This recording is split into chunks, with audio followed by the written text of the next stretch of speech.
Welcome to the AFC Learning Resources Commission virtual conference. We're going to chug right forward into our next presentation.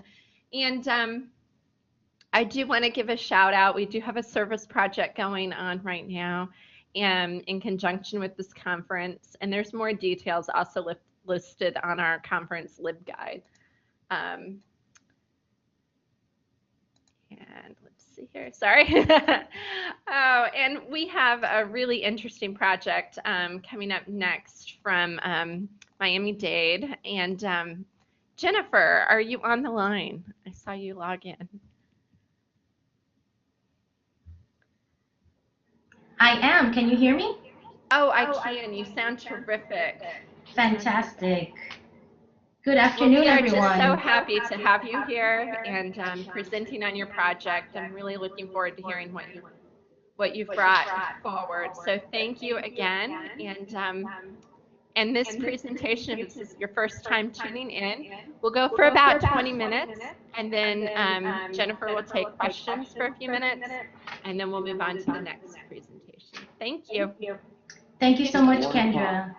And thank you. A quick shout out to AFC for the great opportunity to hear about all the great, fantastic work that's happening out across the institutions. I just wanted to say that I'm representing a variety of work groups and the efforts of many. So apologies if I'm not able to provide you the extent of the amount of work that has gone into these strategies here. And so before I get into the actual content, I wanted to paint a picture, or rather provide you a few images of what learning resources looks like at Miami-Dade College. And you'll see that not all the models look the same. Each campus's student body is quite unique, and therefore the needs and how we address them is pretty diverse. To the left, you'll see is our Hialeah campus, a true model of what multidisciplinary learning looks like. To our right is our West Campus, where one of our faculty librarians is actively engaged in discussion during National Library Week. As we continue, you'll see one of the examples of the community partnerships we have at the Wilson Campus to the left. And on the right is our gorgeous, gorgeous, newly built Inter-American campus in the heart of Little Havana in Miami. And you can see that one of our librarians is giving a tour.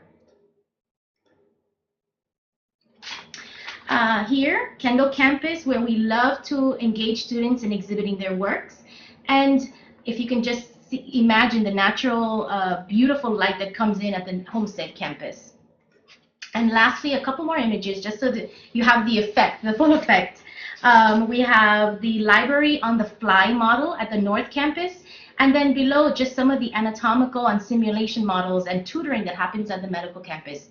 So while these images are fantastic, what I really wanted to showcase and drive in was that these environments aren't created overnight and really are not simple tasks or requests to ask of our professionals and our staff, especially when learning resources spans across 8 campuses and 1 center. Fostering this learning commons model, or if you want to call it just a multidisciplinary learning environment, really towards supporting what happens inside of the classroom takes a lot of work and requires for everyone to really be on the same page.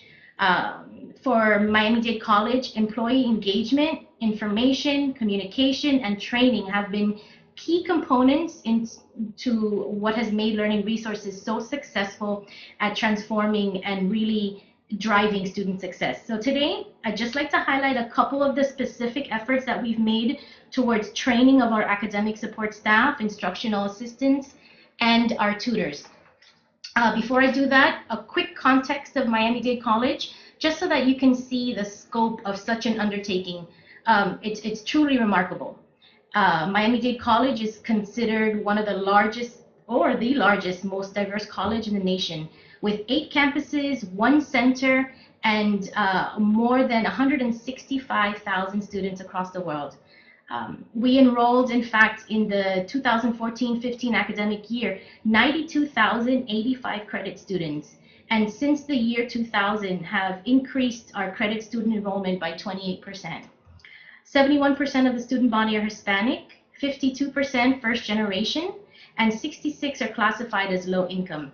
So this unique student population really does require creative, flexible, innovative support services that really adapt to their changing needs. However, as you're all quite aware, not every student that comes to our doors is ready for the academic rigor of going to college. With this volume and diversity comes its range of student needs. In order to put our students first, the college really has put into place a number of interventions and initiatives towards support services, and it varies really from department and discipline. This emphasis on student support is really reflected in the college's strategic plans, the initiatives, and as you can see, the student learning really is embedded within the many layers of the college, within the core values, and probably most important, the actual practices.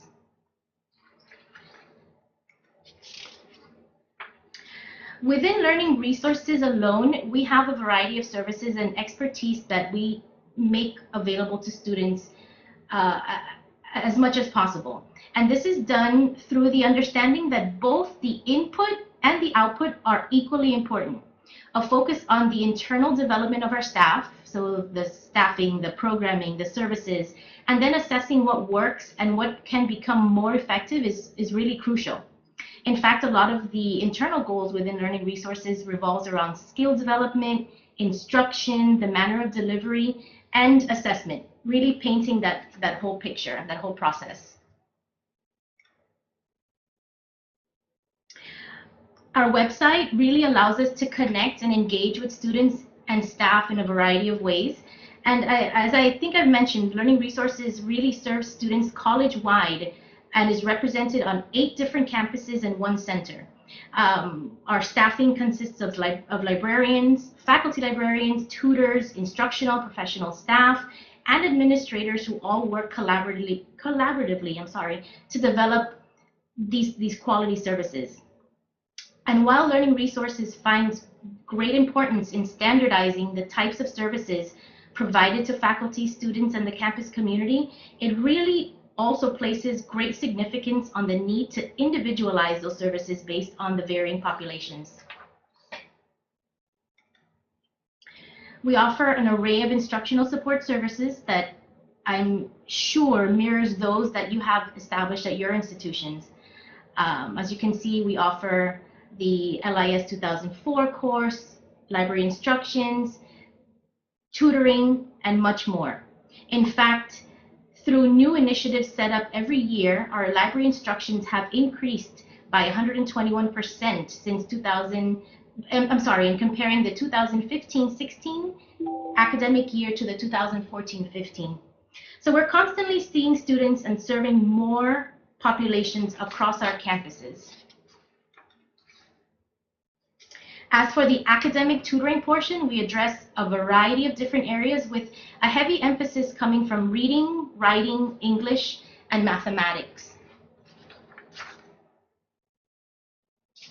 But as you can imagine, with such volume and diversity comes challenges to implementing these services across so many campuses. Consistency of the support provided is crucial. The quality of services that we provide for academic support, keeping up with the technology and being able to relate to our populations, being asked to do more with less. As we know, we have finite staffing and limited resources available. And again, the volume of students' needs and the actual type of requests that we get. And I know these are not foreign to your institutions either. They're just important to address, to acknowledge. So this brings us to one of our actual strategies that I wanted to present today.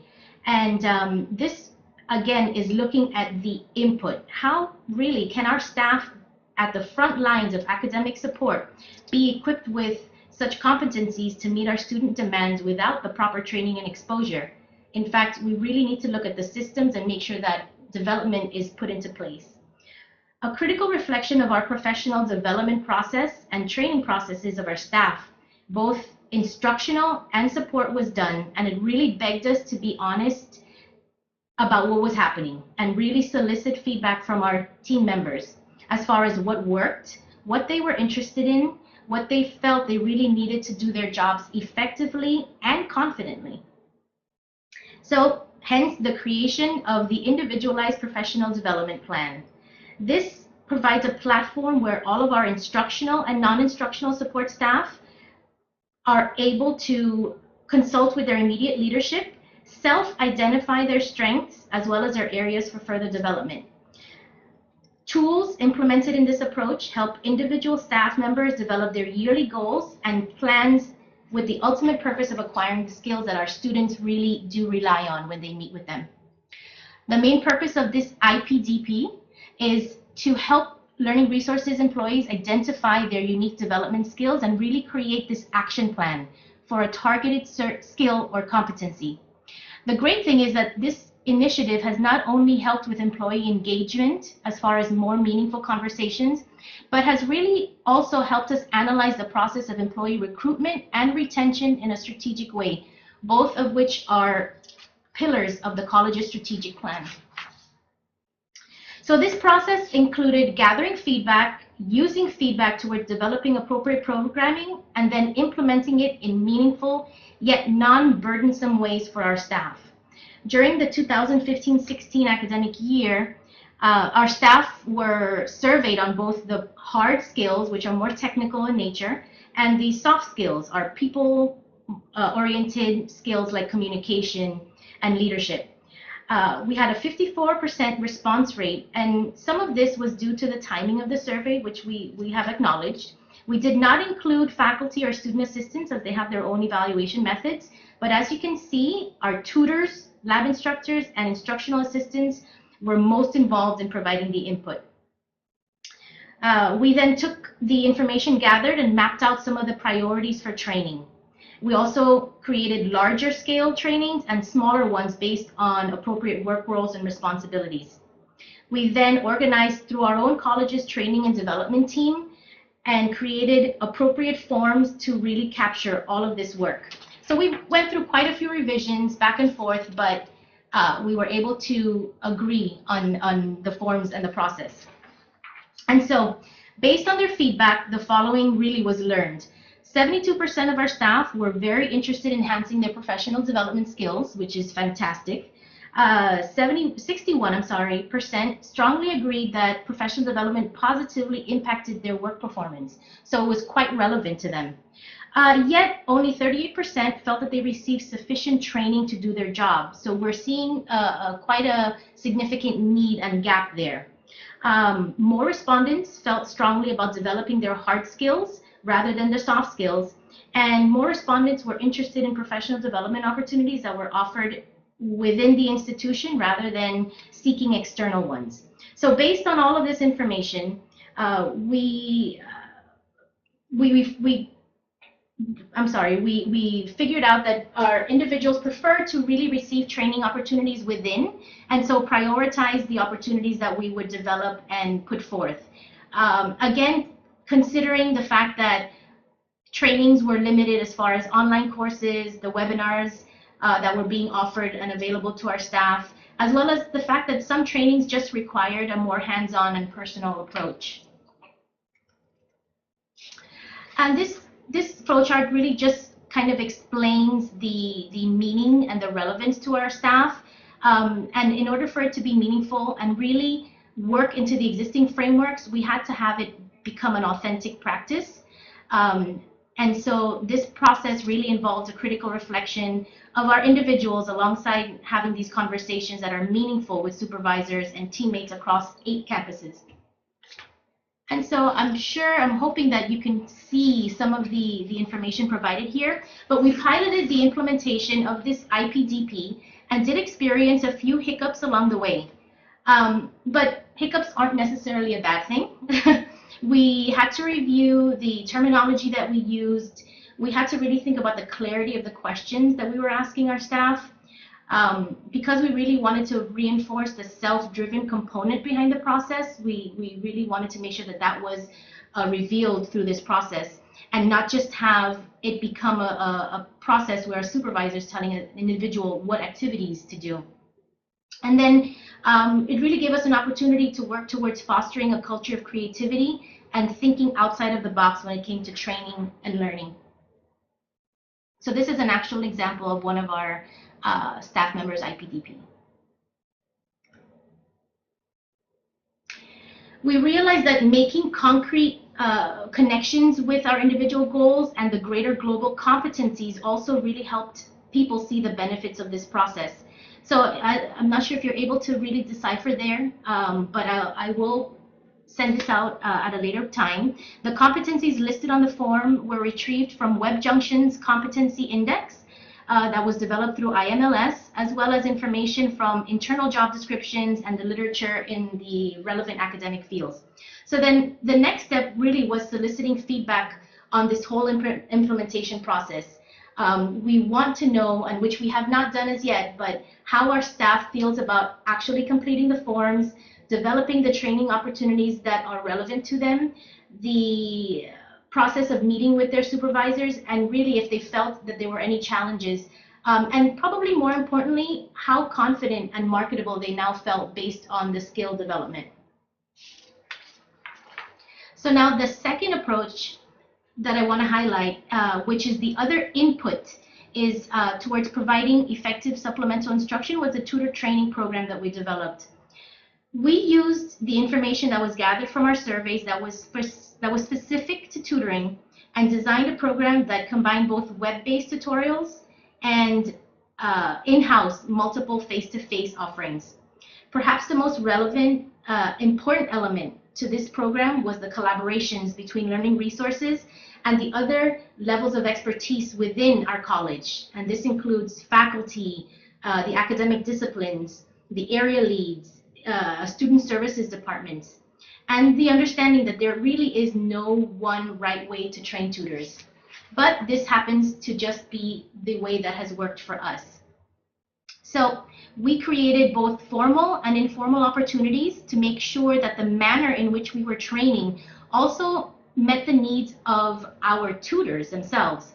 And in doing so, we developed a content neutral component which covers some of the more basic generalized topics that all of our tutors, needed, co-developed the curriculum with content-specific materials coming from the discipline faculty at the campuses. We outlined specific objectives and then focused on the evaluation in order to really have accountability. As you can see on the right, these are just some of the sessions that were conducted over the last academic year. Most recently, in December of 2016, we held a college-wide training, about 4 hours long of face-to-face that covered a few other areas where 78 instructional members participated, and feedback was overwhelmingly positive. 90% of our participants said that they agreed or strongly agreed that the topics were relevant to their day-to-day work, and 89% of them said that they agreed or strongly agreed that this was valuable, a valuable opportunity to meet with their colleagues from other campuses. So all great signs.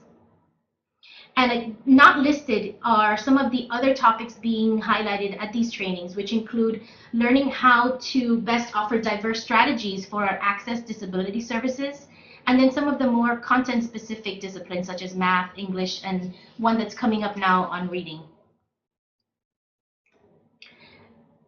And so what I will do is I will put a copy of the Tutor Tips LibGuide in the messaging, but I did want to share with you that this LibGuide created houses all of the training information, the guidelines, the past trainings, as well as the link to our web-based modules made available through TutorLingo.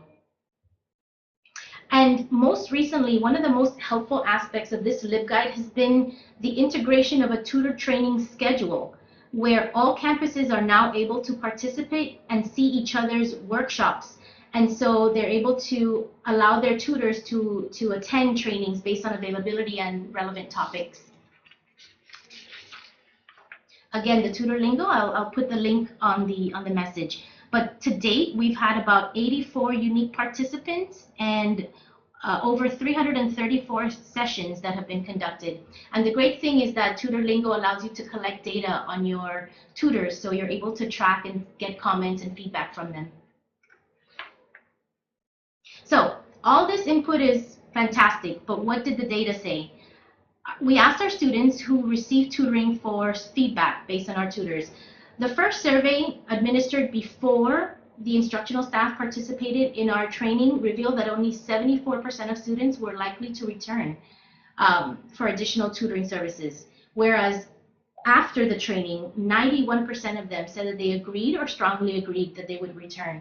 So not only did the student participation in the survey increase from 719 to 1,262, but satisfaction with most areas increased by at least 15 percentage points.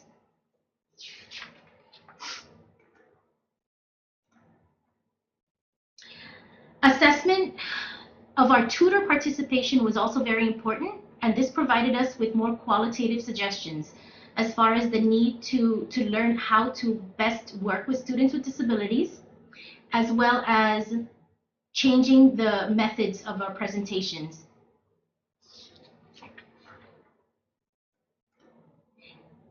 And apologies for the small script, but these are actual formal evaluation tools that were developed as far as our tutor practicing of the strategies that they learned throughout these professional development opportunities. And these are done at least once a year. And this same process that was involved with the formation of these forms was done here as well, as far as analyzing the terminology, analyzing the relevance, and making sure that we were very clear in what we expected of our tutors. So in the end, I think that this is a great cross-section of both the input and the output, and it really exemplifies the employee engagement and interest in training, and then the positive effects of those opportunities towards student success and satisfaction. And these are just a couple of our photos during the most recent tutor trainings that we've had.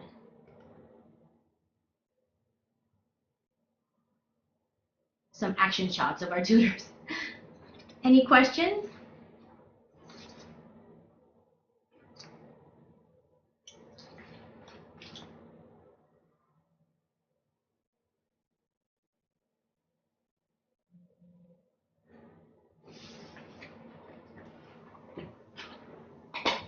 Wow, people are typing their questions in. What has been, you've done a lot of surveying over how people feel about training and that kind of thing. Do you have an indication of what modality they like? Like, do they like taking webinars of their own, or do they like attending the workshops and that kind of thing? So far, it seems as though the face-to-face interactions really does help build that sense of community, and have perhaps been the most effective mode, although we know that it's always problematic for some as far as travel, especially since we are so diverse and we do have quite a large landscape to cover.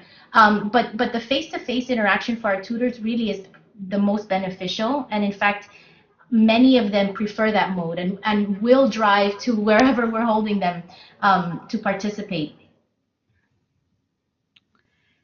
And Vera was wondering how many tutors you're working with. Ooh, let's see. I believe we have, and I can get those numbers. Give me one quick second. Well, as far as our instructional, so the way Learning Resources works is that we have academic tutors, we've got lab instructors, and we've got instructional assistants, all providing academic support. Currently, we have over 60 instructional support positions across the campus. So not that many when you think about the number of students coming through our doors.